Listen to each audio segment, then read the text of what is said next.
I would like to say the safeguard is just let people know as far as the COVID-19, what the CDC has said at least, speaking to the churches, and let people know, okay, this is what they're saying about a mask, and this is what they're saying about the vaccine, and people come to their own choices of what they're going to do, rather appeal to what Caesar says or not.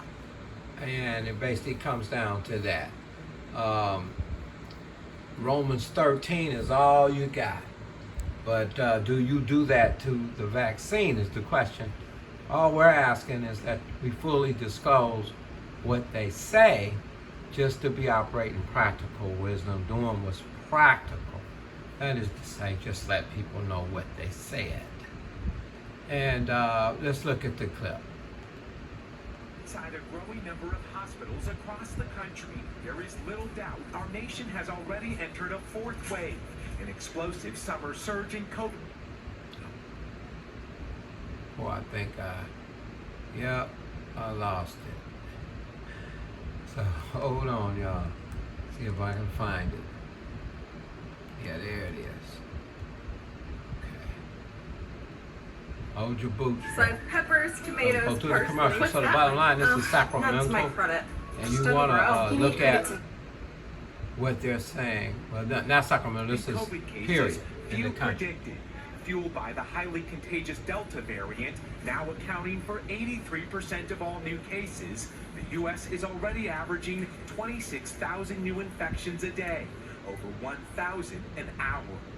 The reason it's so formidable is the fact that it has the capability of transmitting efficiently from human to human in an extraordinary manner. Today on Capitol Hill, the nation's top pandemic doctors said it's the unvaccinated accelerating the pandemic as deaths skyrocket by nearly 50%. We have things open at 100%.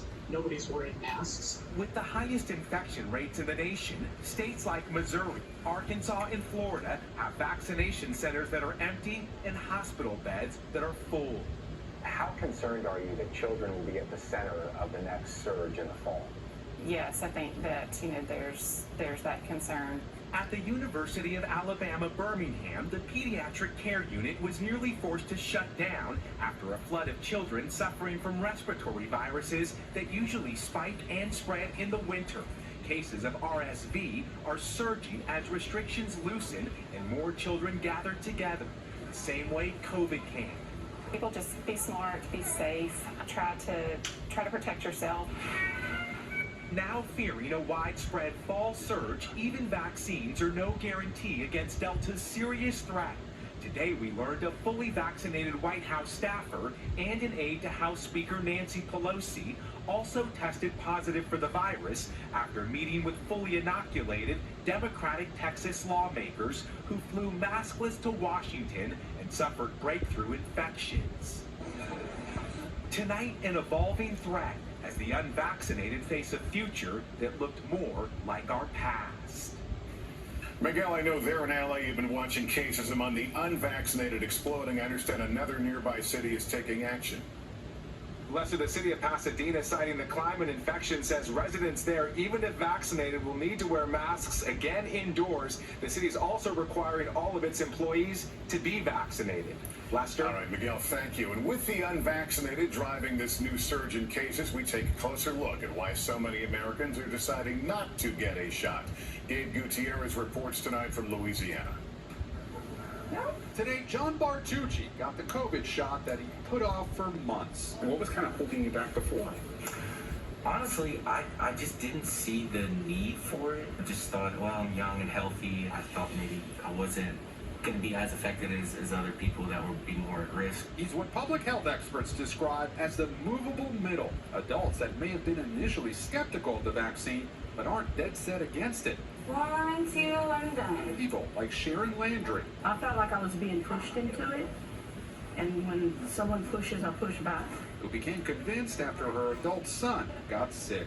Why did you get it today as opposed to, say a couple months ago? I just didn't feel like it was, with everything going on, I just didn't know what to I didn't do any research. Around the country, roughly half of Americans are fully vaccinated, but daily vaccinations have dropped below 1 million. Louisiana is among the states with the lowest rates. 36% of the population here is fully vaccinated. Some parishes are below 20%. I think there was a lot of misinformation that came out initially when the vaccine came out. For those getting the vaccine now, it seems the choice is all the more personal. John Bartucci is expecting his first child later this year. That kind of raises the stakes a little bit, right? Absolutely. Still, it's an uphill battle. This hospital in Lafayette has 260% more COVID patients than it did 2 weeks ago. Lester? Okay, so I'm going to stop it right there. I'm going to say this. So, again, whoever said that the vaccine is the devil, you have to give an account. Okay? Of course, it's probably from the devil somewhere. However, if you have persuaded people to not get the vaccine and a staunch preacher against it, then shouldn't you think twice now? If it increases and people die, if you influence people that the whole thing is the devil, and it turned out to be in the end, if that's the case, something that maybe the government, in this case, may have the sword. That's what government is to do, fight evil. The government in Uganda, in West Africa, in the Congo, do you think the people believed the government? They said the government was trying to kill them. Until Ebola, all the churches who resisted the sword in their communities and said it was the devil, many perished, many believers. So if someone is saying, like they said before, that they are something, and as they said to when they beat the apostles, if this thing is of God, you can't overthrow it. In other words, if it's allowed to be because of the situation, whatever it is, and the answer is in submitting to authority, Romans 13:1, in this case. If it's just a fascination, that's it. And if you're wrong on that, and then you're right. The other ones win because the ones that didn't take it refuse to get something foreign to them. They have that right. So you should be walking whatever you believe God is telling you. And if you can't hear him, you do got the practical side of Romans 13:1. Your choice. This is a free thing here. So every man in his conscience better know what he's doing. If it turns out to just be a flu shot and that's it, then you were seduced by a spirit of fear. And if it turns out to be more than that, then maybe you were guided by a spirit of wisdom. Therefore, I don't know. You must hear God for yourself in your personal relationship about this vaccine thing. But one thing for sure, you can at least fully disclose choice that, okay, if you've been vaccinated, you can enforce for your business or your church or your group, you can wear a mask, and you can say to them, and if you don't believe, have them take a vaccine, wearing a mask wouldn't hurt anything, But for those that have been vaccinated, it's hard to make a distinction, but it's enforcing the rules to that degree of Romans 13:1. Not pushing vaccine, but at least giving the information down to your group, your business, or your church. That would be the ethical, moral thing to do at this time.